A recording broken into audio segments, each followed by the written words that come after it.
आदिवंदू या भगवंता, आदिवंदू या भगवंता, मायभूमी भारत माता, सर्व धर्म शांती समता, गुरुजन माता पिता, राष्ट्राचा पालन करता. नमस्कार विद्यार्थी मित्रांनो, मी भरत सोनवणे. आजच्या भागामध्ये आज आपण या ठिकाणी पाहणार आहोत स्वाध्याय 8.1. स्वाध्याय 8.1 किंवा 8.1 हा स्वाध्याय आजच्या भागामध्ये आज आपण या ठिकाणी पाहणार आहोत.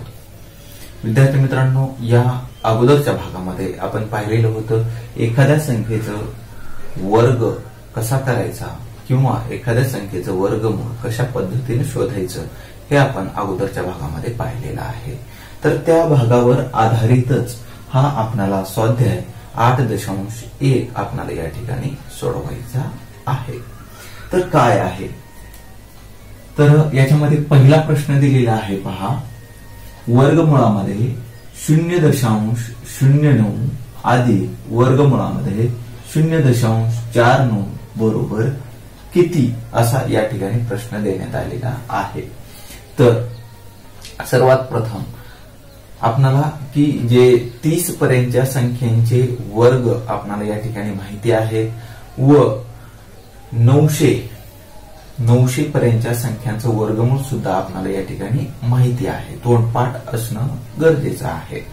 तर आता या ठिकाणी आपण सर्वात प्रथम पहा, असे ज्यावेळेस प्रश्न असतात अशा प्रश्नांच्या वेळेस आपल्याला एक गोष्ट लक्षात घ्यायची आहे की हे जे काही दिलेले पर्याय असणार आहेत ह्या पर्यायांकडे न जाता सुरुवातीला आपण काय करायचं आहे, जेही काही आहे ते प्रश्न सुरुवातीला आपल्याला तो सोडवायचा आहे.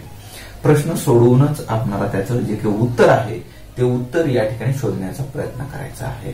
आपण जे काही उत्तर शोधलेलं असेल तेच उत्तर दिलेल्या पर्यायामध्ये आहे का हे आपल्याला या ठिकाणी पाहायचंय.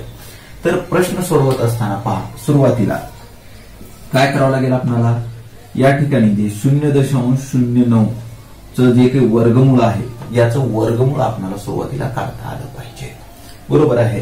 जर 0.09 याचं ज्यावेळेस आपण वर्गमूळ काढतो पहा, आता या ठिकाणी वर्गमूळ काढत असताना हे जे काही दिलेली संख्या आहे ही दिलेली संख्या ही कशामध्ये दिलेली आहे, दशांश चिन्हामध्ये दिलेली आहे. बरोबर आहे.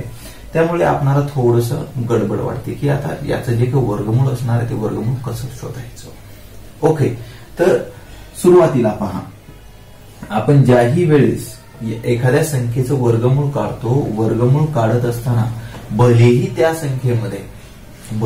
त्या संख्येमध्ये काय असू द्या, दशांश चिन्ह असू द्या, परंतु आपण सोडवत असताना कशा पद्धतीने सोडवायचं पहा की या संख्येमध्ये दशांश चिन्ह नाही असं गृहीत धरूनच आपण त्याचं सुरुवातीला वर्गमूळ काढायचं आहे. समजा आपण आता या ठिकाणी असं गृहीत धरलं की म्हणजे आता पहा, आता दिलेली संख्या कोणती होती, 0.09. बरोबर आहे. 0.09 म्हणजेच कोणती की 9 या संख्येचं वर्गमूळ आपल्याला या ठिकाणी शोधायचंय. पहा, 9चं वर्गमूळ काय येणार आहे, 3 येणार आहे. 9चं वर्गमूळ किती आलेलं आहे, 3 आलेलं आहे. ओके, तर आता हे 3 आपण या ठिकाणी लिहिलेलं आहे. आता आपण हे दशांश चिन्हाला दशांश चिन्ह द्यायचंय, दशांश चिन्हाला दशांश चिन्ह द्यायचंय. ओके, आता पहा, दशांश चिन्हाच्या नंतर किती अंक आहेत, 2 अंक आहेत. दशांश चिन्हाच्या नंतर किती अंक आहेत, 2 अंक आहेत. तर ज्यावेळेस आपण त्याचं वर्गमूळ काढतो, आता या ठिकाणी अगोदर तर कोणती संख्या नाहीये. बरोबर आहे, म्हणजे 0च आहे. त्याच्यामुळे या दशांश चिन्हाच्या नंतर किती अंक आहेत, 2 अंक आहेत. म्हणून याचं वर्गमूळ काढल्यानंतर याचं जे काही वर्गमूळ आपण काढतो त्यावेळेस मात्र आपल्याला जे काही दशांश चिन्ह द्यायचं आहे ते दशांश चिन्ह इथं 2 अंक आहेत म्हणजे आपल्याला दशांश चिन्ह एका अंकानंतर द्यायचंय. बरोबर आहे. आता आपण तर म्हणाले या ठिकाणी एकच अंक आहे. बरोबर. तर आपल्याला काय करायचंय, याच्या अगोदर म्हणजे या दशांश चिन्हाच्या अगोदर काय आहे, 0 आहे. बरोबर आहे. तर आपल्याला हे या 3लाच आपल्याला असं लिहिता येतं, 0.3 सुद्धा असं लिहिता येतं. आता आपल्याला काय करायचंय, एका अंकानंतर दशांश चिन्ह द्यायचं आहे. कुणीकडून कुणीकडे द्यायचंय पहा, लक्षात ठेवायचं आपण उजवीकडून डावीकडे पहा, उजवीकडून डावीकडे या डायरेक्शन मध्ये उजवीकडून डावीकडे एका अंकानंतर आपल्याला याचं दशांश चिन्ह द्यायचं आहे. बरोबर आहे. म्हणजे आपलं याचं दशांश चिन्ह काय या ठिकाणी म्हणजे 0.09चं जे काही वर्गमूळ असणार आहे याचं वर्गमूळ हे 0.09चं वर्गमूळ हे 0.3 आलेलं असणार आहे. आता अशाच पद्धतीनं पहा आपणाला याचं वर्गमूळ काढायचं आहे 0.49. ओके. त्याच पद्धतीने आपल्याला दशांश चिन्ह नाही असं गृहीत धरून आपल्याला सुरुवातीला वर्गमूळ काढायचं आहे. म्हणजे कोणती संख्या तयार होईल 049 म्हणजे 49 ही संख्या तयार होईल. 49चं वर्गमूळ आपल्याला माहिती आहे 7 आहे. दशांश चिन्हाच्या नंतर 2 अंक आहेत म्हणून वर्गमूळ काढल्यानंतर एका अंकानंतर आपल्याला याला दशांश चिन्ह द्यायचं. अगोदर या ठिकाणी 0 आहे, 0ला 0 म्हणजे हे 7ला आपल्याला 0.7 असं सुद्धा लिहिता येतं म्हणून आपण 0.7 लिहिलं. एका अंकानंतर उजवीकडून डावीकडे एका अंकानंतर दशांश चिन्ह दिलं. म्हणजे आता या ठिकाणी पहा 0.49चं जे काही वर्गमूळ आहे हे वर्गमूळ 0.7 येणार आहे. आता काय विचारलेलं आहे आपल्याला वर्गमुळामध्ये 0.09 अधिक वर्गमुळामध्ये 0.49 बरोबर किती असा या ठिकाणी प्रश्न विचारलेला आहे. तर आता यांची आपल्याला बेरीज करायची आहे. पहा 0.3 अधिक 0.7 यांची आपण बेरीज करणार आहोत. तर यांची बेरीज काय येते पहा 7 आणि 3 10, 10ला 0 हातचा आला 1, 1 अधिक 0 1, 1 अधिक 0 1, 1 अशी 1. आता पहा या ठिकाणी दशांश चिन्हाच्या नंतर एकच अंक आहे. बरोबर आहे. मग आता उजवीकडून डावीकडे आपल्याला याही ठिकाणी दशांश चिन्हाला दशांश चिन्ह या ठिकाणी द्यावं लागेल. म्हणजेच आपलं जे काही उत्तर आलेलं असणार आहे ते काय आलेलं असणार आहे 1.0 1.0 1.0 याचाच अर्थ होतो 1 1.0 याचाच अर्थ काय होतो 1. तर दिलेल्या पर्यायामध्ये 1 हे उत्तर असलेला पर्याय क्रमांक 1 आहे म्हणून याचं जे काही उत्तर आलेलं असणार आहे ते उत्तर पर्याय क्रमांक 1 आलेलं असणार आहे. ओके. यानंतर व्यवस्थित पद्धतीने विद्यार्थ्यांनी हे प्रश्न समजून घ्यायचे आहेत. जोपर्यंत समजत नाही तोपर्यंत आपल्याला हा जो काही आपला व्हिडिओ आहे हा व्हिडिओ वारंवार पाहायचा आहे. बरोबर आहे. एकदा नाही समजला 2दा पहा, 3दा, जोपर्यंत समजत नाही तोपर्यंत पाहायचा आहे. ओके. आणि भरपूर वेळा पाहुणे जर समजत नसेल तर तुम्ही मला डायरेक्ट फोन सुद्धा करू शकता. यानंतरचा पुढचा प्रश्न आपण या ठिकाणी पाहत आहोत की वर्गमुळामध्ये 136 छेद वर्गमुळामध्ये 1.36 बरोबर किती असं या ठिकाणी प्रश्न विचारलेला आहे. आता तुमच्या मनामध्ये जो काही प्रश्न पडलेला आहे तोच प्रश्न माझ्याही मनामध्ये पडलेला आहे. सर तुम्ही तर सांगितला होता की 1 पासून 1 ते 30 पर्यंतच्या संख्यांचे वर्ग पाठ करा. बरोबर आहे. आम्ही 1 ते 30 पर्यंतच्या संख्यांचे वर्ग पाठ केलेले आहेत आणि या ठिकाणी तर काय दिलेलं आहे पहा 1 म्हणजे स्क्वेअर रूट ऑफ 136. बरोबर आहे. आता 136 ही कोणत्याच संख्येचं पूर्ण वर्ग संख्या नाही. बरोबर आहे. अगदी बरोबर आहे. तुम्ही जो विचार करताय तो अगदी बरोबर आहे. बरोबर आहे. पण याचं जे काही उत्तर येईल ते उत्तर हे आपलं दशांश मध्ये काहीतरी समथिंग येणार आहे हे आपल्याला माहिती आहे. आता या दशांशामध्ये आपण कसं काढणार वगैरे वगैरे वगैरे. बरोबर आहे. पण याच्यासाठी अशा पद्धतीचा प्रश्न आला तर आपण बिलकुल घाबरून जायचं नाहीये. तर असा जर प्रश्न समजा आता तुमच्या मनामध्ये काय प्रश्न आला की 136 ही पूर्ण वर्ग संख्या नाही. अगदी बरोबर आहे. पण जर एखादी पूर्ण वर्ग संख्या असती तर आपण या प्रश्नाचं उत्तर कशा पद्धतीने शोधलं असतं. उदाहरणादाखल आपण एक पूर्ण वर्ग संख्या घेऊया. ओके. समजा की आपल्याला दिलेली एखादी पूर्ण वर्ग संख्या आहे. आता आपण त्याच पद्धतीने सोडवूया. पहा पूर्ण वर्ग संख्या असलेली 144 वर्गमुळामध्ये 144 छेद वर्गमुळामध्ये 1.44. ओके, आता हा प्रश्न आपण सोडवत आहोत का? नाही. पण तशा सारखाच जर एखादी पूर्ण वर्गसंख्या असती तर त्याचं उत्तर नेमकं काय आलं असतं हे आपण या ठिकाणी पाहत आहोत. ओके, तर या ठिकाणी पहा, आता ही जी संख्या आहे वर्गमुळामध्ये 144 ही पूर्ण वर्गसंख्या आहे हे आपल्याला माहिती आहे. तर 144चं जे काही वर्गमूळ आहे 144चं वर्गमूळ किती येणार आहे? 12. छान, अगदी बरोबर आहे. तुम्ही जो विचार करतायत, तुम्ही जे उत्तर आपलं या ठिकाणी 12 आलेलं, 144चं वर्गमूळ 12 आलेलं आहे. यानंतर पुढचं पहा आपणाला. आता काय दिलेलं आहे? वर्गमुळामध्ये 1.44. ओके, सुरुवातीला आपण काय सांगितलं की दशांश चिन्ह नाही असं गृहीत धरूनच आपल्याला याचं वर्गमूळ काढायचे. म्हणजे काय होईल? वर्गमुळामध्ये 144, वर्गमुळामध्ये 144, त्याचं वर्गमूळ किती येणार आहे? 144चं वर्गमूळ 12 येणार आहे.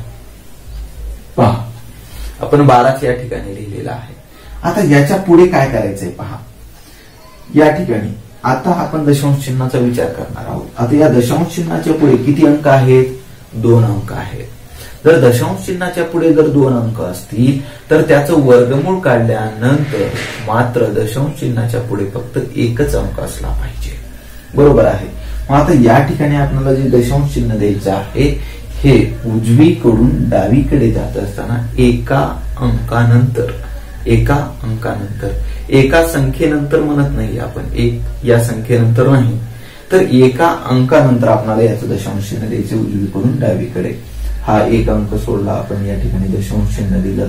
आपलं जे काही उत्तर आलेलं असणार आहे ते उत्तर अशा पद्धतीने आलेलं असणार आहे. म्हणजे काय उत्तर आणखीन आपण शोधलेलं आहे का? नाही. 144चं वर्गमूळ 12 आलेलं आहे आणि 1.44चं वर्गमूळ किती आलेलं आहे? 1.2 आलेलं आहे. आता आपणाला हे आलेलं आहे 12/1.2. 1.2 ला आपल्याला असं या ठिकाणी आपण लिहू शकतो का? पहा, असं म्हणजे आपलं जे काही कॅल्क्युलेशन आहे ते कॅल्क्युलेशन सोपं करण्यासाठी आपण या ठिकाणचं ज्याही ठिकाणी दशांश चिन्ह असेल ते दशांश चिन्ह काढून टाकायचं. म्हणजे आपल्याला काय होईल? सोपं जाईल ते करण्यासाठी.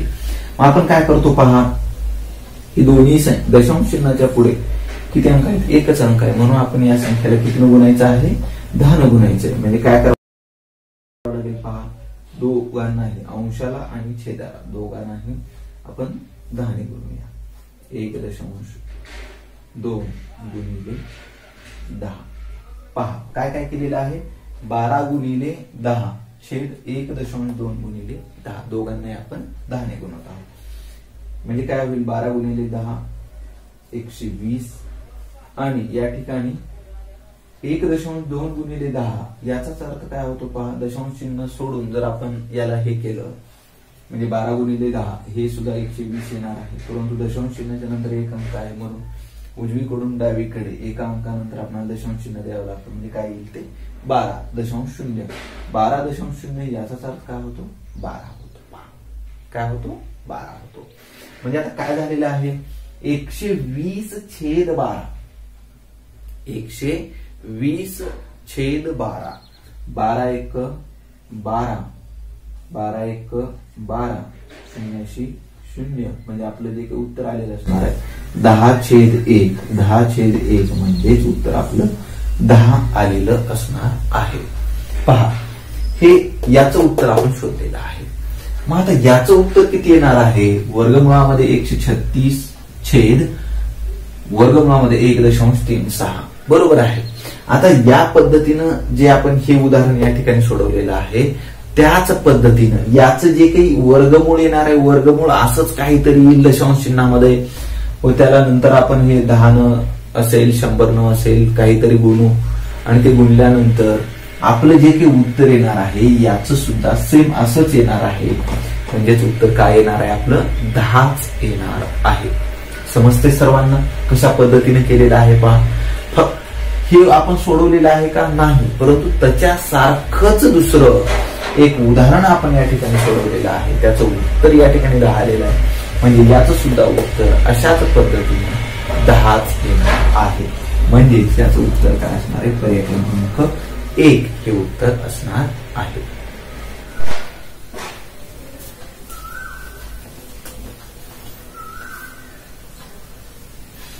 यानंतरचा पुढील जो प्रश्न आहे, प्रश्न क्रमांक 3 आपण या ठिकाणी पाहत आहोत.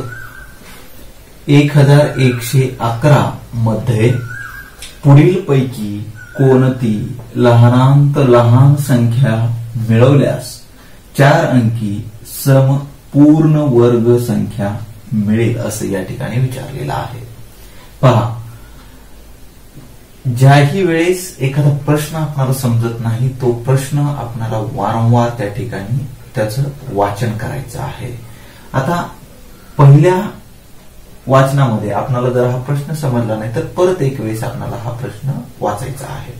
काय सांगतोय? 1111 मध्ये पुढील पैकी कोणती लहानांत लहान संख्या मिळवल्यास 4 अंकी सम कोणती विचारते? पहा, समपूर्ण वर्ग संख्या मिळेल असं या ठिकाणी विचारलेलं आहे. आणि पहा, याच्यामध्ये पुढील पैकी म्हणजे आपल्याला काय करायचंय? आपलं जे काही उत्तर आपल्याला या ठिकाणी शोधायचं आहे हे उत्तर आपल्याला दिलेल्या पर्यायामधूनच शोधायचं आहे, हे आपल्याला या ठिकाणी लक्षात घ्यायचंय. मग यामध्ये दिलेले जे काही पर्याय आहेत, पहा, पहिला पर्याय कोणता आहे?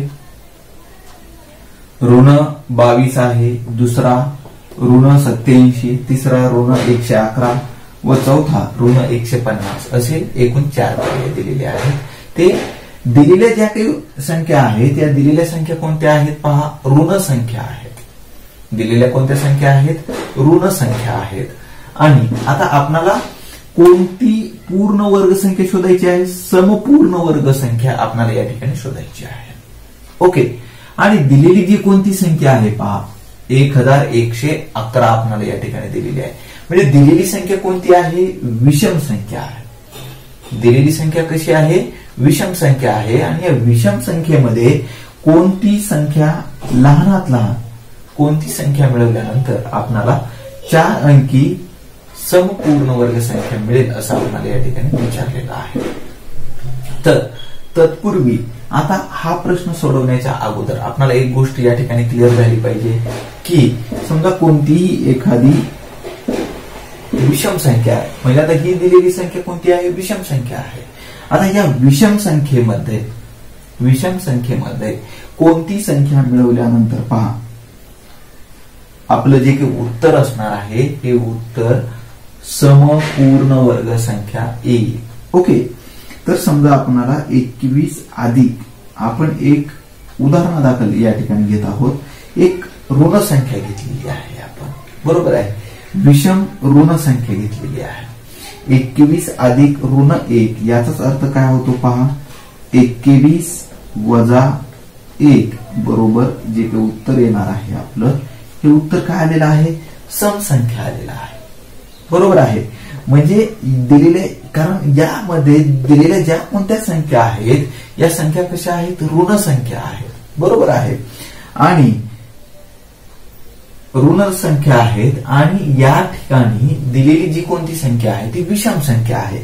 म्हणजे या विषम संख्येमध्ये जर विषम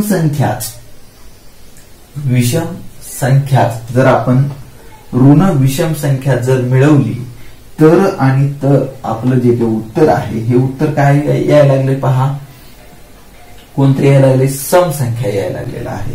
आणि जर आपण त्याच्यामध्ये जर असं पाहिलं, पहा की या विषम संख्येमध्ये जर आपण एखादी सम संख्या ऋण सम संख्या जर मिळवली तर येणारं उत्तर काय येतं? पहा की 21 वजा 2 बरोबर येणारं उत्तर असणार आहे 19. म्हणजे ही जी काही दिलेली संख्या आहे विषम संख्येमध्ये जर आपण ऋण सम संख्या जर मिळवली तर आपलं उत्तर काय येणार आहे? हे उत्तर आपलं विषम संख्या येणार आहे. म्हणून आपल्याला या ठिकाणी एक गोष्ट क्लिअर होईल की दिलेल्या पर्यायांमधील ज्या कोणत्या समसंख्या आहेत ह्या समसंख्या याच्यामध्ये आपल्याला मिळवता येणार नाही. फक्त कोणत्या संख्या येतील? आपल्याला विषम संख्या. म्हणजे या पर्यायामध्ये आपल्याला काय करावं लागेल? समसंख्या कोणकोणत्या आहेत? ऋण 22 आणि ऋण 150 या समसंख्या आहेत. म्हणजे हे जे दोन पर्याय आहेत हे दोन पर्याय असणार नाही आपलं उत्तर. बरोबर आहे. म्हणजे आपल्याला या ठिकाणी त्याचं काही करण्याची आवश्यकता असणार नाही. यानंतर पहा, आता राहिले कोणते? हे दोन पर्याय या ठिकाणी राहिलेले आहेत. बरोबर आहे.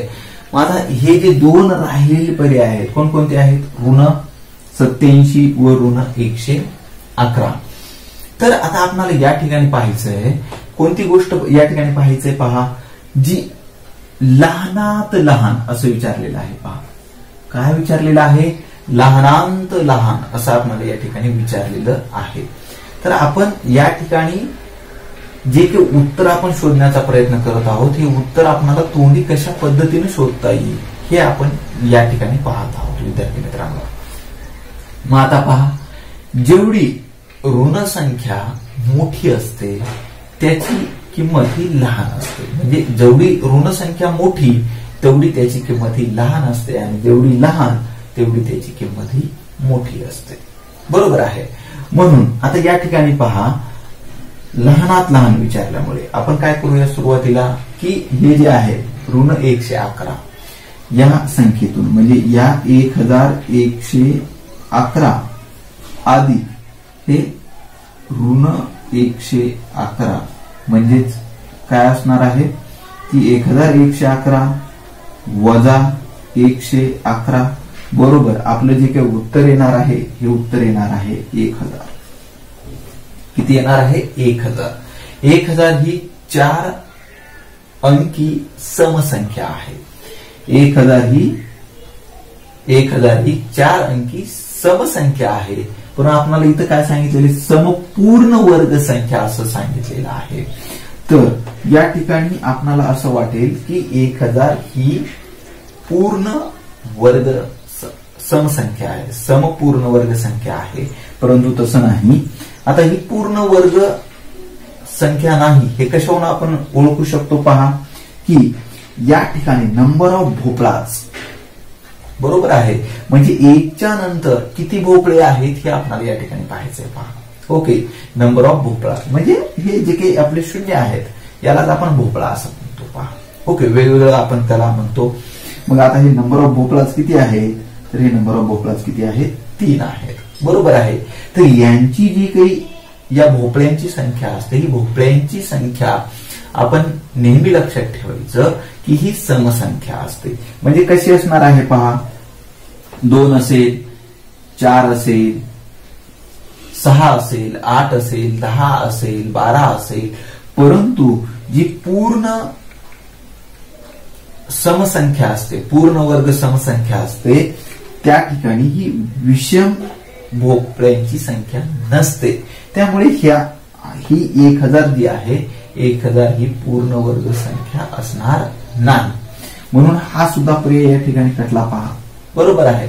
म्हणजे आपण ज्यावेळेस एखादं उदाहरण सोडवतो त्यावेळेस आपल्याला तोंडी आपली ही जी काही प्रोसेस होणार आहे ती सर्व काही तोंडी होईल. बरोबर आहे. म्हणून आता राहिला पहा 1 नंबरचा पर्याय नाहीये, 3चा नाहीये, 4चा नाही. म्हणजे आता राहिला जो कोणता शेवटचा असणार आहे तोच पर्याय आपला बरोबर असणार आहे. बरोबर.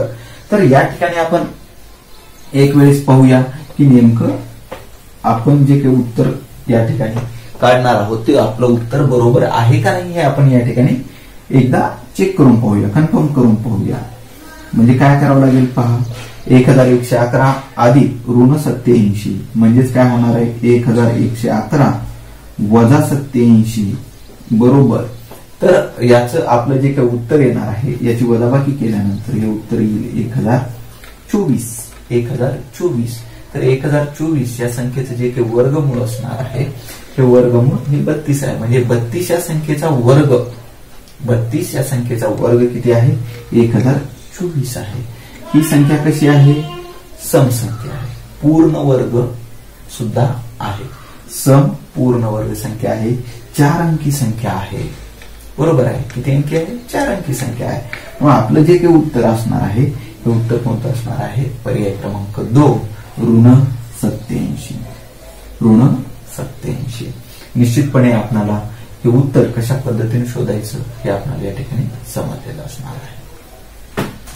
यानंतर पहा पुढचा प्रश्न आपण या ठिकाणी पाहत आहोत. प्रश्न क्रमांक 4. यामध्ये काय दिलेलं आहे? 4 अंकी पूर्ण वर्ग संख्यांच्या एकक स्थानी 4, 5 किंवा 6 हे अंक असलेल्या किती संख्या आहेत, असं या ठिकाणी आपल्याला विचारलेलं आहे. पहा, सुरुवातीला आपण आता प्रत्येक संख्येचा वर्ग काढायचा, मग पाहायचं की बाबा कोणकोणत्या संख्येला येतं. तर असं जर आपण या ठिकाणी करत राहिलो तर आपल्याला उत्तर 100% येणार आहे. परंतु हे उत्तर शोधण्यासाठी आपल्याला जो काही वेळ आहे हा वेळ मात्र खूप लागणार आहे. त्यामुळे आपल्याला या ठिकाणी काय ट्रिक्सचा, जास्तीत जास्त ट्रिक्सचा आपल्याला या ठिकाणी वापर करायचा असतो. त्यामुळे पहा, सुरुवातीला 4 अंकी पूर्ण वर्ग संख्यांच्या एकक स्थानी, म्हणजे ज्याही काही आपल्याला संख्या शोधायच्या आहेत या संख्या किती अंकी असल्या पाहिजेत?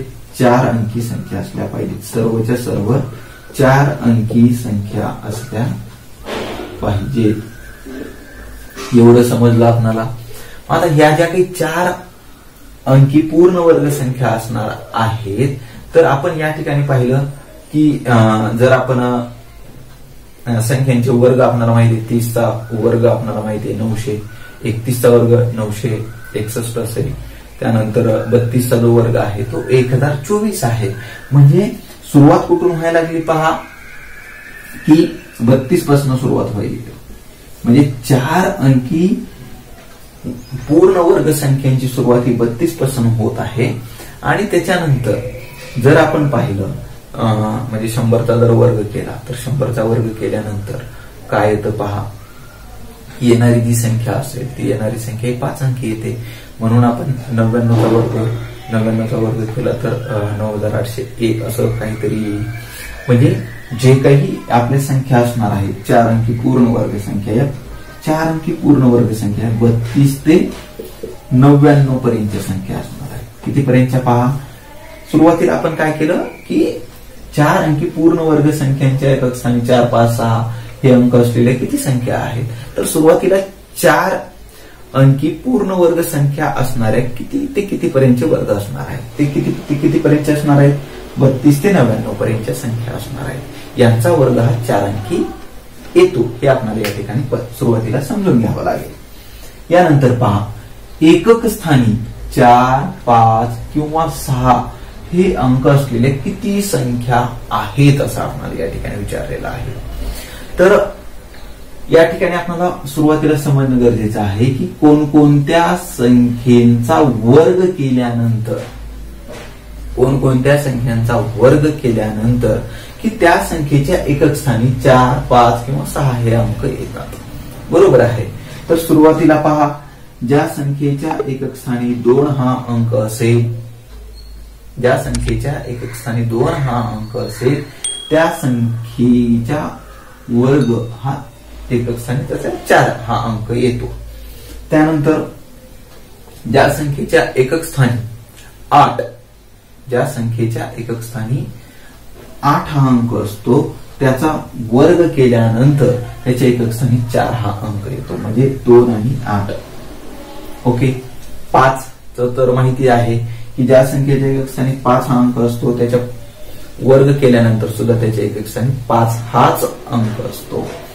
यानंतर 6 हा अंक म्हणजे कोणकोणत्या संख्यांचा वर्ग केल्यानंतर की त्याच्या एकक स्थानी 6 अंक येईल. तर पहा की 4चा वर्ग केल्यानंतर सुद्धा त्याच्या एकक स्थानी 6 अंक येतो. आणि 6 या संख्येचा म्हणजे ज्या संख्येच्या एकक स्थानी 6 अंक असेल त्याचा सुद्धा वर्ग केल्यानंतर त्याच्या एकक स्थानी 6 हा अंक येतो. बरोबर आहे. म्हणजे ज्याही वेळेस आपण त्या संख्या ज्या वेळेस पाहतो 32 पासून 99 पर्यंतच्या, बरोबर आहे. तर पहा, तर याच्यामध्ये जर आपण पाहिलं तर ते की 31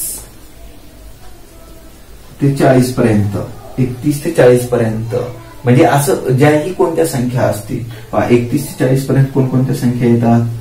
ही 32 असेल, त्यानंतर 34 असेल, 35 असेल, 36 असेल व 38 असेल. म्हणजे 31 ते 40 पर्यंत एकूण किती संख्या यायला लागल्यात पहा. 1 2 3 4 5 किती संख्या येत आहे. एकूण 5 संख्या येत आहेत. 31 ते 40 पर्यंत किती संख्या आल्या. 5 संख्या आल्या. बरोबर आहे. मग अशाच पद्धतीने जर आपण पाहिलं पहा. ओके, 31 ते 40 पर्यंत 5 संख्या आलेल्या आहेत. बरोबर आहे. मग त्याच पद्धतीनं पहा 41 ते 50 41 ते 50 किती असतील. 5 असतील. त्यानंतर पहा 51 ते 60 5 असतील.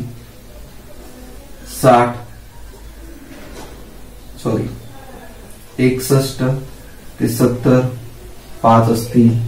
अशाच पद्धतीने जर आपण पाहिलं 71 ते 80 5 असतील. 81 ते 90 5 असतील. व त्यानंतर 91 ते 99 पर्यंत सुद्धा 5 असतील. बरोबर आहे. हे फक्त आपल्याला या ठिकाणी समजण्यासाठी आपण या ठिकाणी लिहिलेलं आहे. बरोबर आहे.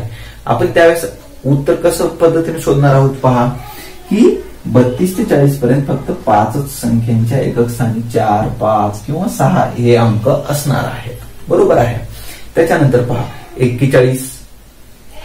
41 पासून 50 पर्यंत असंच असेल. 51 ते 60 5 संख्या असतील. अशाच पद्धतीनं म्हणजे आपण किती होतात ते आपण या ठिकाणी जर पाहिलं म्हणजे एखाद्या 31 पासून 40 पर्यंत 5 संख्यांच्या एकक स्थानी 4 5 किंवा 6 हे अंक येत आहेत. म्हणून आपल्याला पहा अशाच पद्धतीनं 31 पासून 31 पासून हे 99 पर्यंतच्या ज्या काही संख्या असतील म्हणजे अशा पद्धतीने 31 41 51 61 71 81 आणि 91 अशा पद्धतीने जर आपण पाहिलं तर या संख्येचे जे काही गट असतात ते किती येतील. 7 येतील. किती येतील. 7. म्हणजे एका ह्याच्यामध्ये किती यायला लागले 5 म्हणजे हे किती आहे 7 गट. म्हणजे 7 गुणिले 5 करावं लागेल आपल्याला. 7 5 35 7 5 35 येणार आहे. किंवा आपण यांची सुद्धा जर बेरीज केली पहा 5 10 15 20 25 30 35 यांची बेरीज सुद्धा 35 आलेली आहे. बरोबर आहे. म्हणजे आपणाला प्रश्न या ठिकाणी व्यवस्थित पद्धतीने समजून घेऊन याचं उत्तर आपल्याला या ठिकाणी शोधायचं आहे. म्हणजे याचं जे काही उत्तर असणार आहे हे उत्तर 35 असणार आहे. म्हणजेच पर्याय क्रमांक 4 हे उत्तर या ठिकाणी बरोबर आलेलं असणार आहे.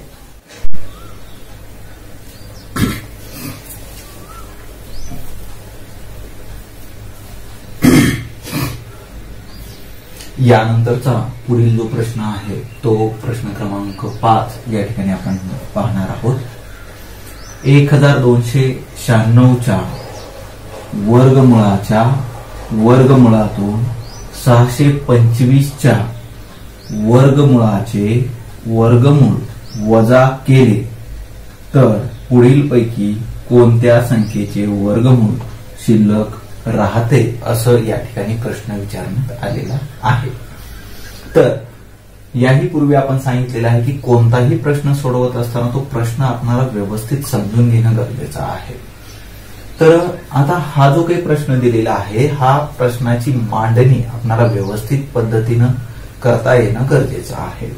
तर काय काय दिलेलं आहे पहा की 1296च्या वर्गमुळाच्या वर्गमुळातून म्हणजे 1296 ही जी संख्या दिलेली आहे या 1296 या संख्येच्या वर्गमुळाच्या याच्या वर्गमुळाच्या वर्गमुळातून म्हणजे 1296चं वर्गमूळ काढायचं आहे व जेही कोणती संख्या येईल त्या संख्येच्या वर्गमुळातून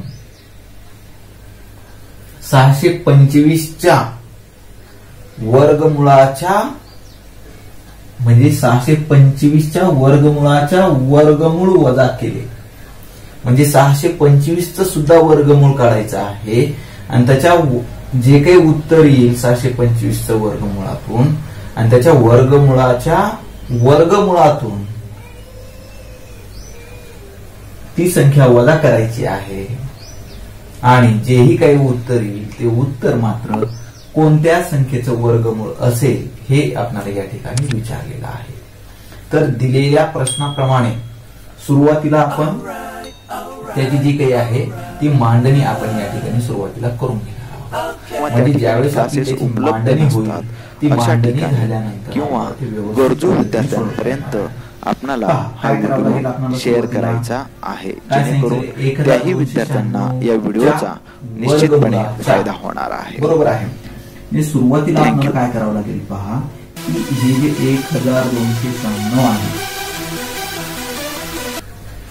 याच्या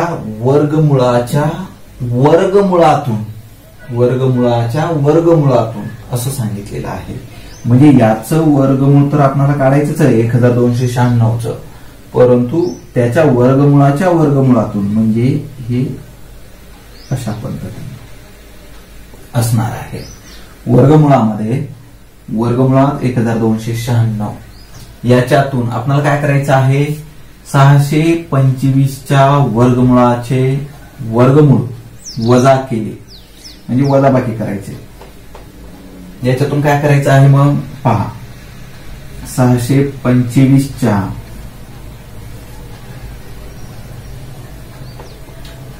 वर्गमुळाचे 625च्या वर्गमुळाचे हे तर वर्गमूळ असणार आहे, त्याच्या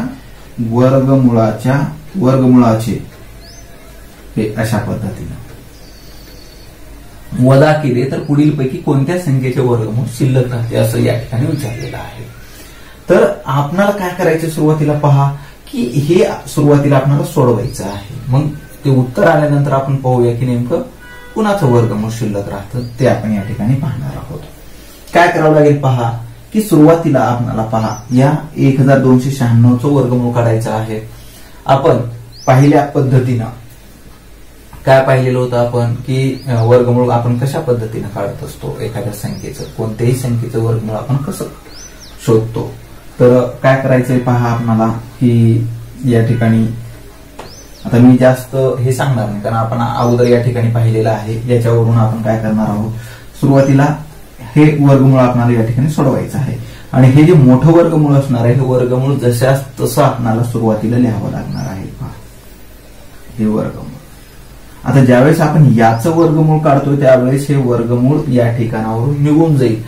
हे जे वर्गमुळाचं चिन्ह आहे हे वर्गमुळाचं चिन्ह हे मोठं चिन्ह आहे हे आपण लक्षात घ्यायचंय. ओके. तर या ठिकाणी 6 येईल आणि 3 त्रिक 9 हे 36 येणार आहे. बरोबर आहे. वर्गमुळामध्ये 36 वजा त्यानंतर या 625चा आपण वर्गमूळ काढणार आहोत. म्हणजे हे जे मोठं वर्गमूळ आहे हे वर्गमूळ जशाच तसं राहील आणि हे जे 625 आहे या 625चं वर्गमूळ असणार आहे 25. ओके. म्हणजे आता आपलं काय शिल्लक राहिलेलं आहे पहा, वर्गमुळामध्ये 36 वजा वर्गमुळामध्ये 25.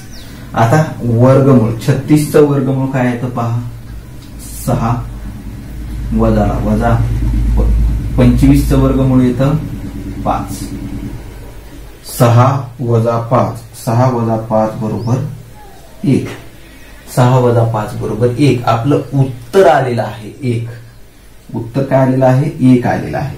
आता प्रश्नात काय विचारलेलं आहे पहा, जर वजा केले तर पुढील पैकी कोणत्या संख्येचे वर्गमूळ शिल्लक राहते. बरोबर आहे. तर आपलं उत्तरच आलेलं आहे 1. उत्तर काय आलेलं आहे 1 आणि आपल्याला माहिती आहे की 1चा वर्ग सुद्धा 1च येतो. म्हणून 1चं जरी वर्गमूळ काढलं तर आपलं उत्तर 1च येणार आहे. म्हणजे आपलं जे काही उत्तर असणार आहे ते उत्तर म्हणजे पर्याय क्रमांक 2 1 हे उत्तर असणार आहे. बरोबर आहे. पर्याय क्रमांक 2 हे उत्तर आपलं या ठिकाणी बरोबर असणार आहे. यानंतर पुढचा प्रश्न पहा, प्रश्न क्रमांक 6. याही ठिकाणी आपल्याला सेम असंच करायचं आहे. प्रश्न सुरुवातीला आपल्याला व्यवस्थित समजून घ्यायचा आहे.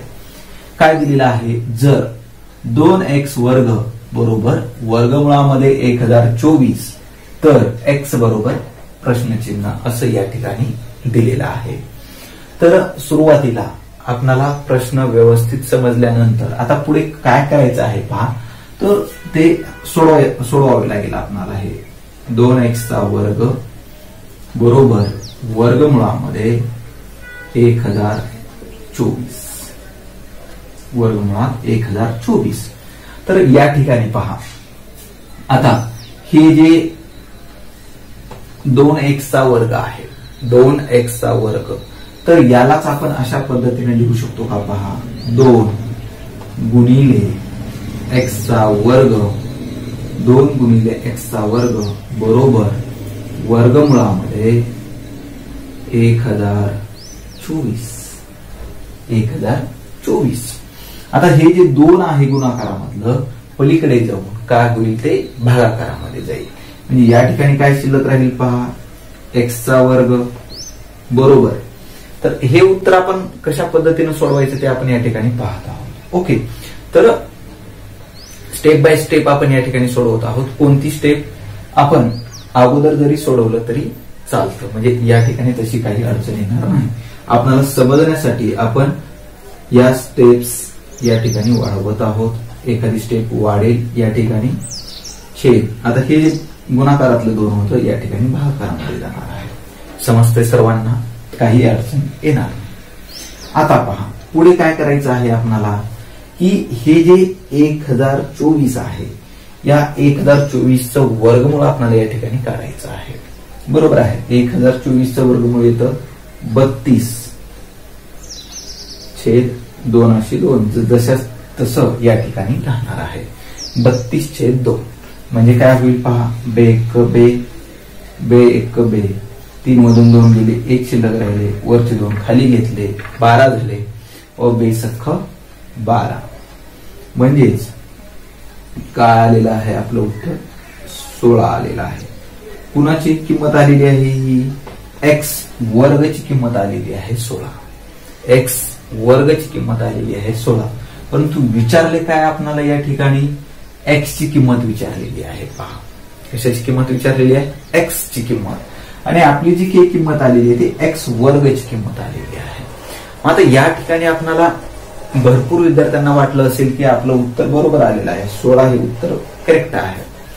तर विद्यार्थ्यांना एक सांगावं असं वाटतं की परीक्षेमध्ये ज्याही वेळेस आपण एखादा प्रश्न सोडवत असतो त्यामध्ये शक्यतो 90% जे काही प्रश्न असतात ते फसवे असतात. म्हणजे काय असतं पहा, याच्यामध्ये पहिला जो पर्याय दिलेला आहे 16 दिलेला आहे. पहा बरोबर आहे, आपलं उत्तर या ठिकाणी 16 आलं. आपण एवढे आनंदित होतो की उत्तर आलं, बरोबर आहे. परंतु आणखीन स्टेप्स काही शिल्लक आहेत. प्रश्नामध्ये नेमकं काय विचारलेलं आहे हे आपल्याला समजणं गरजेचं आहे. तर ही x वर्गची किंमत आली 16 आणि पहिलाच पर्याय आहे पहा या ठिकाणी 1 नंबरला 16. म्हणजे हा असे फसवे पर्याय या ठिकाणी दिलेले असतात, जेणेकरून आपण पटकन त्याच्यावर म्हणजे आपलं उत्तर आपण पर्याय क्रमांक 1 असं लिहितो. तर या ठिकाणी पहा, तर काय करायचं आहे, x वर्गची किंमत 16 आहे. आपल्याला किंमत शोधायची x ची, म्हणून काय करावं लागेल पहा, की या x वर्गचं वर्गमूळ म्हणजे स्क्वेअर रूट आपल्याला काढावं लागेल x वर्गचं. म्हणजे हे दोन्हीही बाजूचं आपल्याला या ठिकाणी स्क्वेअर रूट काढून घ्यायचंय. म्हणजे वर्गमूळ दोन्हीही बाजूंचं वर्गमूळ आपल्याला या ठिकाणी काढायचंय. तर या ठिकाणी x वर्गचं वर्गमूळ जर आपण काढलं, x वर्गचं वर्गमूळ येतं x बरोबर आणि 16चं वर्गमूळ येतं 4. म्हणजेच x ची किंमत किती येणार आहे, 4 येणार आहे. या ठिकाणी आपल्याला व्यवस्थित पद्धतीने समजून घ्यायचं आहे. x वर्ग म्हणजेच याला आपल्याला x इंटू x म्हणजेच x गुणिले x असं लिहिता येईल. आणि x गुणिले x चं वर्गमूळ जर काढलं तर ते येतं x आणि 16चं वर्गमूळ येतं 4. म्हणजेच x ची किंमत 4 येते. मग दिलेल्या पर्यायामध्ये 4 हे उत्तर असलेला पर्याय क्रमांक 4 आहे. म्हणजे x ची किंमत 4 आहे. पर्याय क्रमांक 4 हे उत्तर बरोबर आहे.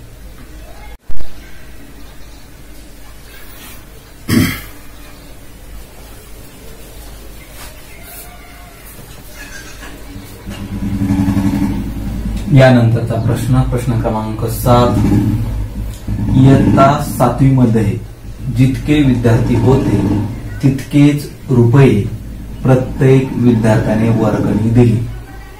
त्यामध्ये वर्ग शिक्षकांनी आपले 91 रुपये घालून एकूण 2116 रुपये अंध कल्याण निधीसाठी मुख्याध्यापकांकडे जमा केले. तर प्रत्येक विद्यार्थ्याने किती रुपये वर्गणी दिली असं या ठिकाणी आपल्याला विचारण्यात आलेलं आहे. तर आपण हा जो प्रश्न आहे तो प्रश्न परत एकदा आपण या ठिकाणी वाचणार आहोत. आपल्याला वाचन व्यवस्थित पद्धतीने करता आलं पाहिजे. वाचनाचा आपण जास्तीत जास्त सराव केला पाहिजे. आता वाचन कशा पद्धतीने केलं पाहिजे की प्रश्न आपल्याला फक्त एकदा वाचल्यानंतरच आपल्याला तो प्रश्न समजला पाहिजे आणि त्याचं जे काही उत्तर आहे ते उत्तर आपल्याला पटकन शोधता आलं पाहिजे. तर या ठिकाणी विद्यार्थ्यांनी प्रत्येक वेळेस आता हे जे काही आपण उदाहरणे तुम्हाला सोडून जे काही आपण देत आहोत हे उदाहरणे आपल्याला फक्त याचा जास्तीत जास्त आपल्याला सराव करायचा आहे, जेणेकरून आपल्याला प्रत्येक प्रश्न म्हणजे जास्तीत जास्त जे गणिताचे सुद्धा प्रश्न आपल्याला हे तोंडी सोडवता आले पाहिजे. फक्त आपल्याला या ठिकाणी स्टेप्स म्हणजे कशा पद्धतीने आपण सोडवायचं असतं याच्यासाठी आपण हे स्टेप बाय स्टेप या ठिकाणी घेत आहोत. परंतु या स्पर्धा परीक्षेमध्ये आपल्याला स्टेपच्या ऐवजी आपल्याला हे उत्तर अतिशय फास्ट म्हणजे जलद गतीनं आपल्याला हे उत्तर येणं गरजेचं आहे. त्यासाठी आपल्याला तोंडी कॅल्क्युलेशन्स करता आले पाहिजेत. हे विद्यार्थ्यांनी लक्ष द्यायचं आहे. जेवढं आपण तोंडी करू तेवढं आपल्याला उत्तर लवकरात लवकर शोधता येणार आहे. तर काय सांगितलेलं आहे पहा, इयत्ता 7वी मध्ये जितके विद्यार्थी होते तितकेच रुपये प्रत्येक विद्यार्थ्याने वर्गणी दिलेली आहे. म्हणजेच या ठिकाणी आपल्याला माहिती आहे का की 7वी मध्ये एकूण किती विद्यार्थी होते आणि त्यांनी किती वर्गणी जमा केली हे आपल्याला काहीही माहिती नाही. बरोबर आहे. परंतु काय सांगितलेलं आहे की 7वी वर्गामध्ये जितके विद्यार्थी होते तितकेच रुपये प्रत्येक विद्यार्थ्याने वर्गणी दिली. तर आपल्याला असं लिहिता येईल पहा, समजा हे जे काही उदाहरण आहे हे उदाहरण आपल्याला तोंडीच करता येणं गरजेचं आहे. फक्त आपल्याला हे समजण्यासाठी आपण या ठिकाणी हे स्टेप बाय स्टेप घेत आहोत. म्हणजे आपण काय लिहिणार आहोत पहा, समजा इयत्ता 7वी मध्ये एकूण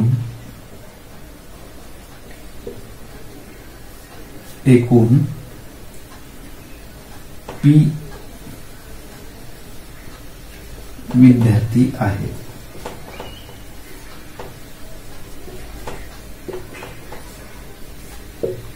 काय लिहिलं पहा, समजा इयत्ता 7वी मध्ये एकूण P विद्यार्थी आहेत. आता या ठिकाणी आपण कोणतंही एखादं अक्षर या ठिकाणी घेऊ शकतो. म्हणजे या ठिकाणी आपल्याला हे समीकरण तयार करून हे उदाहरण सोडवावं लागतं. त्याच्यासाठी आपण या ठिकाणी P हे अक्षर या ठिकाणी घेतलेलं आहे. तर याच्यामध्ये A पासून Z पर्यंत कोणतेही एखादं लेटर आपण या ठिकाणी घेऊ शकतो. मग काय सांगितलं की इयत्ता 7वी मध्ये जेवढे विद्यार्थी आहेत, किती विद्यार्थी आहेत, एकूण विद्यार्थी संख्या आपण किती पकडलेली आहे, P. ओके, तितकेच रुपये प्रत्येक विद्यार्थ्याने वर्गणी दिली असं सांगितलेलं आहे. ओके, तर प्रत्येक विद्यार्थ्याने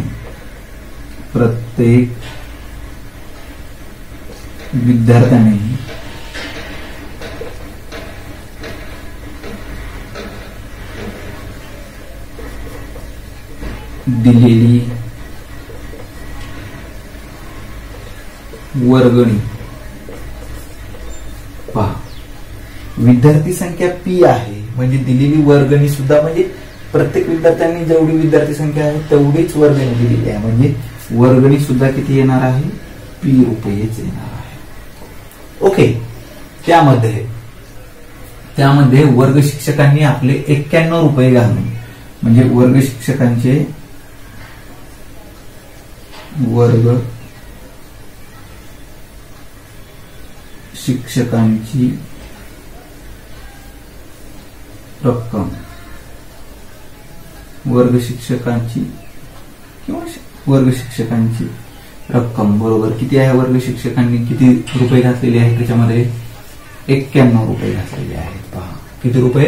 91 रुपये घालून एकूण 2116 रुपये अंध कल्याण निधीसाठी मुख्याध्यापकांकडे जमा केलेले आहेत. तर प्रत्येक विद्यार्थ्यांनी किती रुपये वर्गणी दिली? तर काय काय दिलेलं आहे पहा. आणि एकूण रक्कम हे जे आहे ते फक्त आपण दिलेली माहिती दिलेली आहे. एकूण रक्कम बरोबर किती आहे रक्कम म्हणून सांगितलेलं आहे? 2116. 2116. काय काय केलं पहा. इयत्ता 7वी मध्ये जी काही विद्यार्थी संख्या असणार आहे, विद्यार्थी संख्या P असणार आहे एकूण, आणि प्रत्येक विद्यार्थ्यांनी दिलेली वर्गणी ही P रुपये असणार आहे. त्यामध्ये वर्ग शिक्षकांची जी काही रक्कम आहे ती किती आहे? 91 रुपये आहे. आणि हे सर्व मिळून एकूण जी काही रक्कम जमली ती रक्कम होती 2116 रुपये. आता या ठिकाणी आपल्याला काय लिहिता येणार आहे पहा. जे काही अट दिलेली आहे आपल्याला बरोबर आहे, म्हणजेच आपण याला असं लिहितो पहा की दिलेल्या अटीनुसार असेल किंवा दिलेल्या नियमानुसार. दिलेल्या नियमानुसार बरोबर आहे. काय सांगितलेलं आहे की जेवढे विद्यार्थी आहेत तेवढेच वर्गणी सुद्धा, म्हणजे प्रत्येक विद्यार्थ्यांना तेवढीच वर्गणी दिलेली आहे. म्हणजे काय असणार आहे पहा. P विद्यार्थ्यांनी P रुपये दिलेले असतील. P विद्यार्थ्यांनी P रुपये दिलेले असतील. आणि त्याच्यामध्ये वर्ग शिक्षकांनी किती दिलेले आहेत? 91 रुपये दिलेले आहेत. किती? 91 रुपये दिलेले आहेत. आणि मिळून किती झालेली आहे रक्कम? 2116 रुपये. 2116 रुपये. पहा P विद्यार्थी संख्या आहे. P विद्यार्थ्यांनी P रुपये प्रत्येकी जमा केले. त्याच्यामध्ये वर्ग शिक्षकांचे 91 रुपये असे मिळून एकूण किती जमा झालेले आहे? 2116 रुपये. P गुणिले P म्हणजेच काय येणार आहे ते? P चा वर्ग बरोबर आहे. P चा वर्ग अधिक 91 बरोबर 2116. आता हे जे बेरजे मध्ये आहे अधिक 91 हे पलीकडे जाऊन काय होणार आहे? वजा 91. म्हणजे या ठिकाणी फक्त काय शिल्लक राहील पहा. P चा वर्ग बरोबर 2116 वजा 91. म्हणजे आता हे आपण काय करतो या ठिकाणी पहा. या ठिकाणी जर म्हणजे एका साईडला जर बेरजेमध्ये असेल तर पलीकडल्या साईडला जात असताना ते वजा करतो. इकडे जर वजा असेल तर पलीकडल्या साईडला त्याला अधिक करतो. म्हणजे ऍक्च्युअल या ठिकाणी जी काही प्रोसेस होते ही या ठिकाणी की समानतेचा बेरजेचा गुणधर्म असेल, समानतेचा वजाबाकीचा गुणधर्म असेल, समानतेचा गुणाकाराचा गुणधर्म असेल किंवा भागाकाराचा गुणधर्म असेल, जेही काही समानतेचे आपण गुणधर्म पाहिलेले आहेत या समानतेच्या गुणधर्माचा उपयोग करून आपण अशा पद्धतीने लिहितो. एक स्टेप आपण इथं डायरेक्ट म्हणजे की या ठिकाणी वजा 91 दोन्ही बाजूला वजा 91 करून असं न लिहिता आपण काय करतो? डायरेक्ट लिहितो. कसं? P वर्ग बरोबर हे जे अधिक 91 ते पलीकडे जाऊन वजा 91 अशा पद्धतीने व्यवस्थित समजून घ्यायचं आहे आपण. मग आता 2116 वजा 91 आता यांची वजाबाकी आपल्याला या ठिकाणी करावयाची आहे. P वर्गाला P वर्ग जशाच तसं राहील पहा. तर 6 मधून 1 गेले 5 शिल्लक राहतील. 1 मधून 9 जात नाही म्हणून 1 हातचा इकडे घेतला. 11 झाले. 11 मधून 9 गेले 2 शिल्लक राहिले. या ठिकाणी 0 शिल्लक राहिले. 0शी 0 2शी 2 म्हणजे काय आलेलं आहे पहा आपलं P चा वर्ग बरोबर 2025 आलेला आहे. P चा वर्ग बरोबर 2025 आलेला आहे. तर आता आपल्याला काय काढावं लागेल पहा की काय विचारलेलं आहे विद्यार्थ्यांनी किती रुपये वर्गणी दिली. म्हणजे P ची किंमत आपल्याला या ठिकाणी काढावयाची आहे. म्हणजे काय करावं लागेल पहा की या दोन्ही बाजूचं वर्गमूळ काढायचं आहे आता आपल्याला. म्हणजे वर्गमुळामध्ये पीचा वर्ग बरोबर वर्गमुळामध्ये 2025. तर या ठिकाणी आपण काय करू शकतो पहा की या ठिकाणी आपण डायरेक्ट सुद्धा लिहितो कधी कधी पहा पी वर्ग बरोबर 2025 आणि या ठिकाणी पी बरोबर वर्गमुळात 2025. तर आपल्याला समजण्यासाठी की आता या ठिकाणी वर्गमूळ आपण कशासाठी काढलं तर आपल्याला दोन्ही बाजूचं वर्गमूळ या ठिकाणी आपण काढत आहोत. पी वर्गाचं वर्गमूळ येणार आहे पी आणि 2025. तर या ठिकाणी आपल्याला माहिती आहे की एकक स्थानी 5 आहे, दशक स्थानी 2 आहे, म्हणजे याचं काय येणार आहे 5 येणार आहे आणि कोणत्या दोन क्रमालगत संख्यांचा गुणाकार हा 20 येतो. तर 4×5 येतं म्हणजेच या ठिकाणी 4 येणार आहे. म्हणजे पी ची जी काही किंमत येणार आहे ती किती येणार आहे 45 येणार आहे. म्हणजे पी म्हणजे आता नेमकं काय काय आपण गृहीत धरलेलं होतं पहा की एकूण विद्यार्थी संख्या ही 45 असेल आणि प्रत्येक विद्यार्थ्याने जमा केलेली म्हणजे प्रत्येक विद्यार्थ्याने दिलेली वर्गणी ही किती असणार आहे 45 रुपये. प्रत्येक विद्यार्थ्याने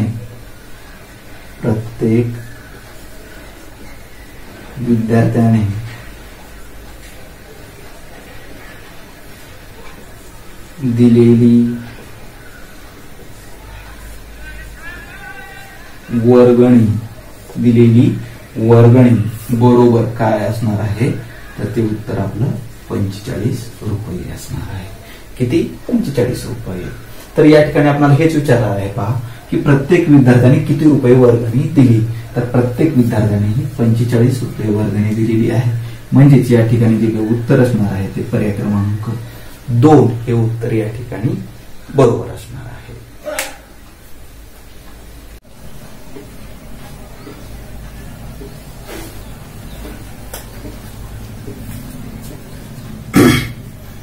यानंतर स्वाध्याय 8.1 मधील शेवटचा प्रश्न म्हणजे प्रश्न क्रमांक 8 या ठिकाणी आपण पाहणार आहोत.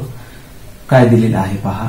जर वर्गमुळामध्ये 12चा 3m वजा दुसरा घात बरोबर 12चा वर्ग तर m बरोबर किती असं या ठिकाणी विचारण्यात आलेलं आहे.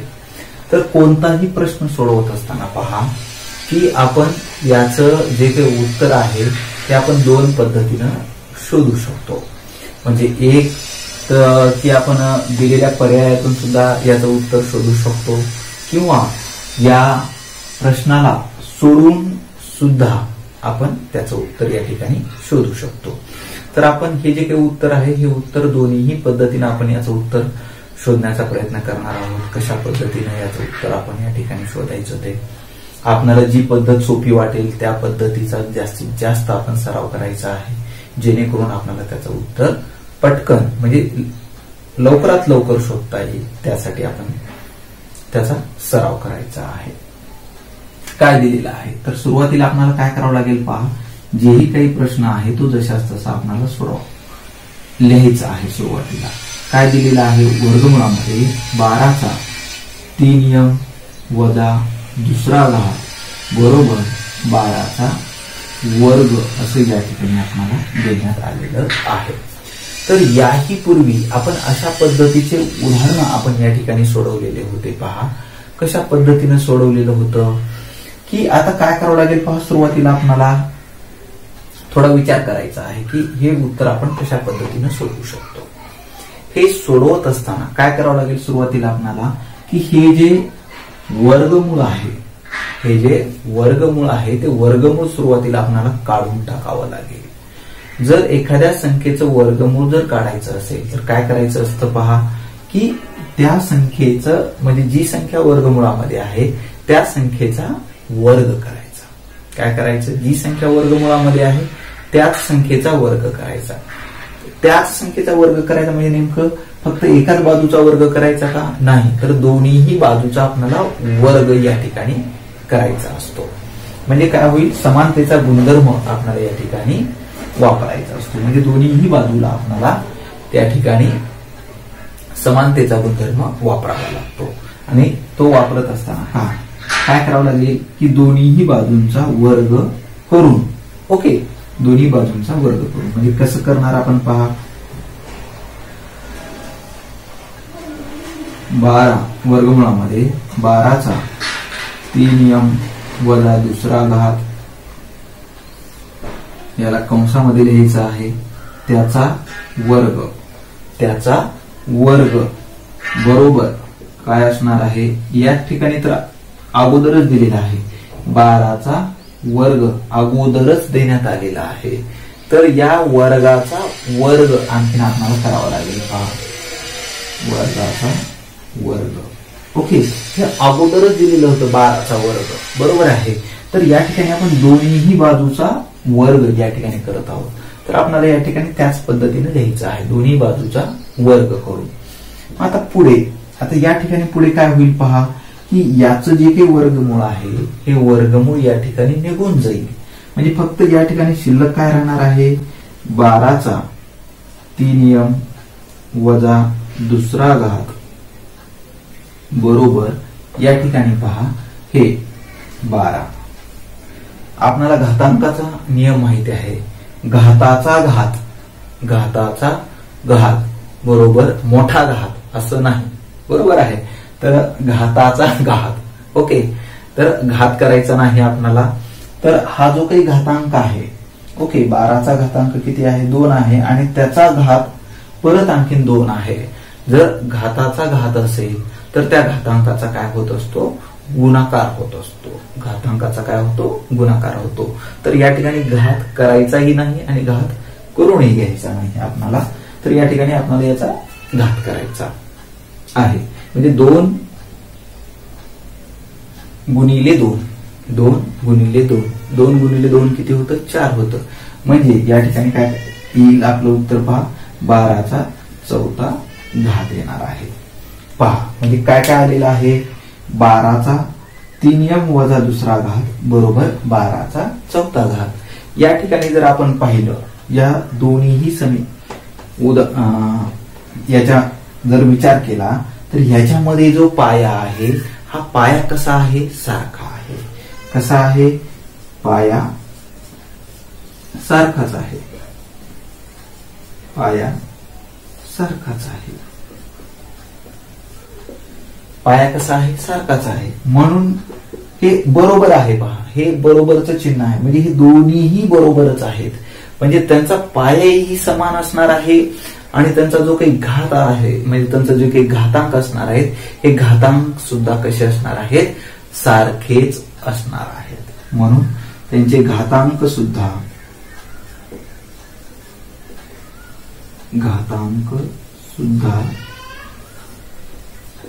सारखेच असतील किंवा असतात. ओके, त्यांचे घातांक सुद्धा कसे असणार आहेत, सारखेच असणार आहेत. आता पाया तर सारखाच आहे. मग आता घातांकाला आपल्याला असं लिहिता येईल का, पहा, सारखेच असल्यामुळे 3m वजा 2 बरोबर इथला घातांक किती आहे, 4 आहे, बरोबर आहे. म्हणजे पाया समान आहे, म्हणजे त्यांचे घातांक सुद्धा कसे असतील, सारखेच असतील. 3m वजा 2 बरोबर 4. मग आता हे जे वजा 2 आहे पहा, पलीकडे जाऊन काय होईल, अधिक होईल. 3m बरोबर हे जे वजा 2 आहे पलीकडे जाऊन अधिक 4 होईल, अधिक 2 होईल. म्हणजे 4 अधिक 2 बरोबर आहे. काय होणार आहे, 4 अधिक 2. ओके, म्हणजे काय राहिलं पहा, 3m बरोबर 4 अधिक 2, 4 अधिक 2 बरोबर किती झाले, 6. म्हणजे 3m बरोबर किती आली किंमत आपली, 6 आलेली आहे, बरोबर आहे. मग आता ह्या 3mचाच अर्थ काय होतो, 3 गुणिले m, 3 गुणिले m बरोबर 6. 3 गुणिले m बरोबर 6. आपल्याला जी काही किंमत शोधायची आहे ही किंमत m ची शोधायची आहे. म्हणून या ठिकाणी फक्त mच राहिलं पाहिजे. या ठिकाणी म्हणजे डाव्या बाजूला फक्त काय शिल्लक राहिलं पाहिजे, m शिल्लक राहिलं पाहिजे. परंतु या m सोबत काय आहे, 3 आहे, बरोबर आहे. आणि हे जे 3 आहे, हे 3 कोणत्या क्रियेमध्ये आहे, गुणाकारामध्ये आहे. 3 कशामध्ये आहे, गुणाकारामध्ये आहे.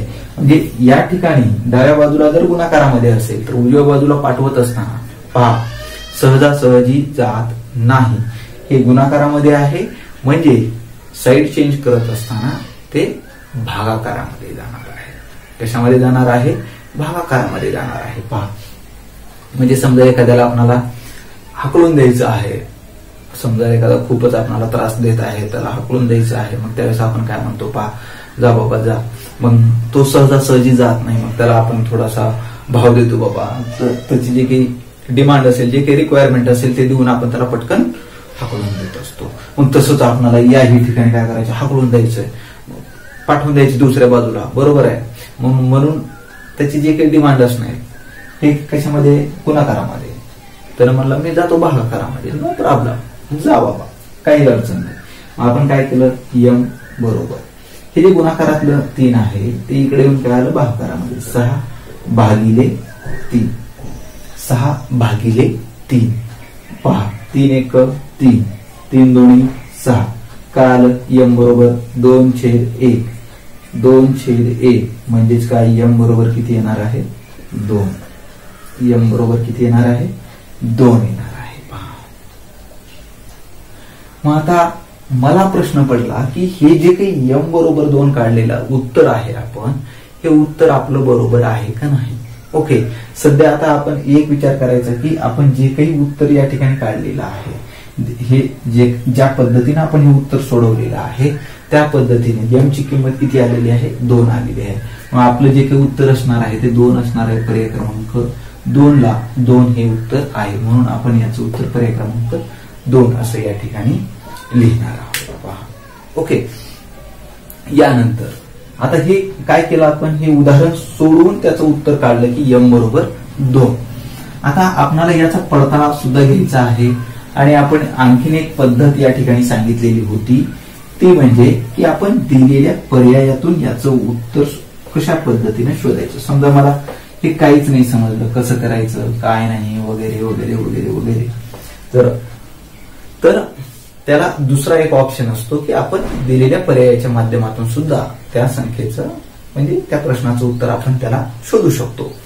तर मग आपण सुरुवात कुठूनही करू शकतो. पहा, इथून तर करा, म्हणजे रॅन्डमली आपण कुठूनही करू शकतो, म्हणजे 1 पासून सुरुवात करा किंवा 4थ्या पर्यायापासून, म्हणजे कुठूनही केलं तर काही अडचण येणार नाही, किंवा रॅन्डमली अधूनमधून कोणतंही केलं तर चालेल.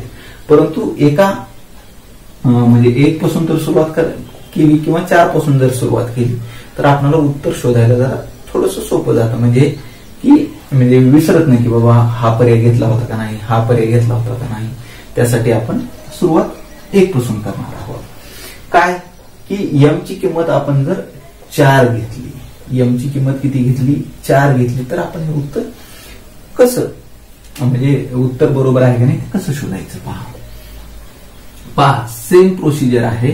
सुरुवातीला आपल्याला हे जशाच तसंच लिहावं लागेल. 12चा 3m वजा 2 बरोबर 12चा वर्ग असं आपल्याला या ठिकाणी लिहावं लागेल, बरोबर आहे. मग आता या ठिकाणी जर आपण पाहिलं काय की हे जे काही या ठिकाणी पाया आहे, हा पाया तर सारखाच असणार आहे. पाया कसा असणार आहे? सारखाच असणार आहे. ओके, परंतु हे वर्गमुळामध्ये आहे, हे आपण या ठिकाणी लक्षात घ्यायचं. कशामध्ये आहे? वर्गमुळामध्ये आहे. मग समजा जर आपण या ठिकाणी 4 घेतलं, यम ची किंमत किती घेतली? पहा, 4 घेतली, 12. यम ची किंमत किती?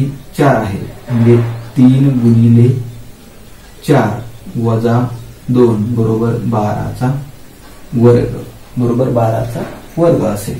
ओके, म्हणजे आता हे काय होईल? पहा, वर्गमुळामध्ये 12चा 3 अगोदर या ठिकाणी आपल्याला गुणाकार हीच क्रिया करावी लागेल. 3 चौक 12 वजा 2, 12 वजा 2 बरोबर पहा 12चा वर्ग.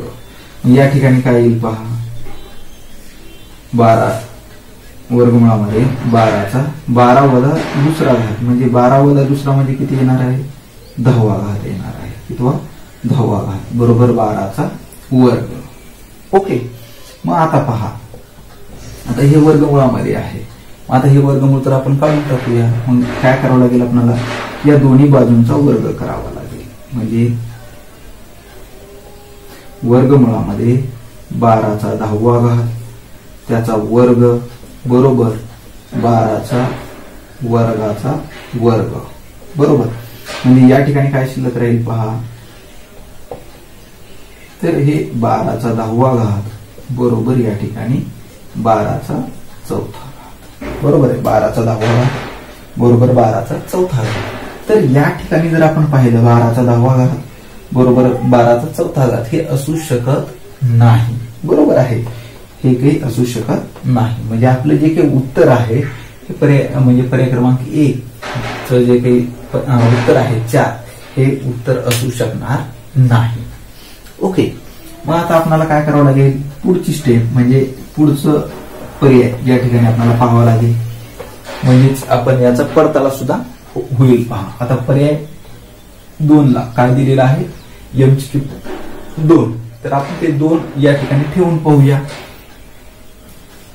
वर्गमुळामध्ये पहा 12चा 3 हे जशाच तसं आपण लिहिलं सुरुवातीला. वर्गमुळामध्ये 12चा 3m वजा दुसरा घात बरोबर 12चा दुसरा घात. तर m ची किंमत आपण किती घेणार आहोत, आता 2 घेणार आहोत. म्हणजेच काय 3 गुणिले 2 म्हणजेच याचाच अर्थ काय 3m म्हणजेच काय 3 गुणिले m वजा 2 बरोबर 12चा वर्ग. सुरुवातीला असं लिहिलं. त्यानंतर वर्गमुळामध्ये आता m ची किंमत ठेवूया आपण 12चा 3 गुणिले आता m ची किंमत किती घ्यायची आपल्याला 2 घ्यायची आहे. 2 वजा 2 बरोबर 12चा वर्ग. तर याही मध्ये सुरुवातीला आपल्याला हे गुणाकाराचीच क्रिया आपल्याला या ठिकाणी करावी लागेल. हे आपल्याला या ठिकाणी लक्षात घेणं गरजेचं आहे.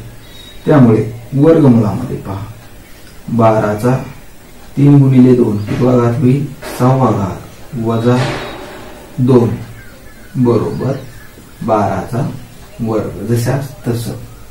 मग आता वर्गमुळामध्ये 12चा 6 वजा दुसरा घात 6 वजा 2 म्हणजे किती होणार आहे, वर्गमुळामध्ये 12चा चौथा घात. वर्गमुळामध्ये 12चा चौथा घात बरोबर या ठिकाणी जशाच तसं 12चा वर्ग.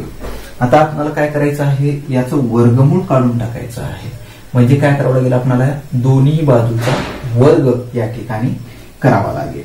दोन्ही बाजूचा वर्ग करत असताना पहा वर्गमुळामध्ये 12चा चौथा घात त्याचा वर्ग बरोबर 12चा वर्ग त्याचा वर्ग कंसाचा वर्ग बरोबर आहे. आता पहा काय केलेलं आहे आपण, वर्गमुळामध्ये 12चा चौथा घात त्याचा वर्ग बरोबर 12चा वर्ग त्याचा वर्ग कंसाचा वर्ग या ठिकाणी केलेला आहे.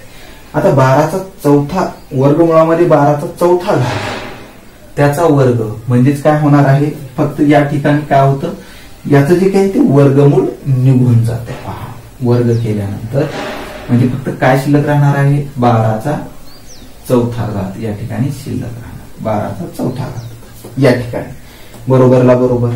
आता इथं घाताचा घात आहे, घाताचा घात आहे म्हणजेच काय होतं, त्यांचा गुणाकार होत असतो. म्हणजे 12चा हे 2 गुणिले 2 2 गुणिले 2 किती होतं 4 होतं. म्हणजे 12चा चौथा घात. म्हणजे 12चा चौथा घात बरोबर 12चा चौथा घात हे बरोबर असतं. पहा 12चा चौथा घात बरोबर 12चा चौथा घात अगदी बरोबर आहे. 12चा 5वा घात बरोबर 12चा 5वा घात. 12चा 10वा घात बरोबर 12चा 10वा घात. म्हणजे कोणत्याही संख्येचा पाया समान असेल, घात समान असेल तर ते बरोबरच असणार आहे. म्हणून याचं जे काही उत्तर असणार आहे ते उत्तर पर्याय क्रमांक 2 हेच उत्तर असणार आहे. म्हणजे अशा पद्धतीनं कोणताही प्रश्न आपण हे 2 पद्धतीने सोडवू शकतो. याच्यापैकी जी पद्धत आपल्याला आवडलेली असणार आहे त्या पद्धतीनं आपण हे उत्तर शोधायचं आहे. शक्यतो या अगोदरची जी आपण पद्धत पाहिली की सोडवून आपण जर उत्तर शोधलं तर ते आपल्याला फास्ट सोडवता येणार आहे. आणि हे ट्रायल एरर करण्यामध्ये आपला वेळ जो आहे वेळ जास्त लागतो. पहा बरोबर आहे. समजा आपण कुणीकडून सोडवायला जर सुरुवात केली तर वेळ आपला या ठिकाणी जास्त लागू शकतो. त्यामुळे सुरुवातीची पद्धत आपण जास्तीत जास्त विद्यार्थ्यांनी त्याचा सराव करणं गरजेचं आहे.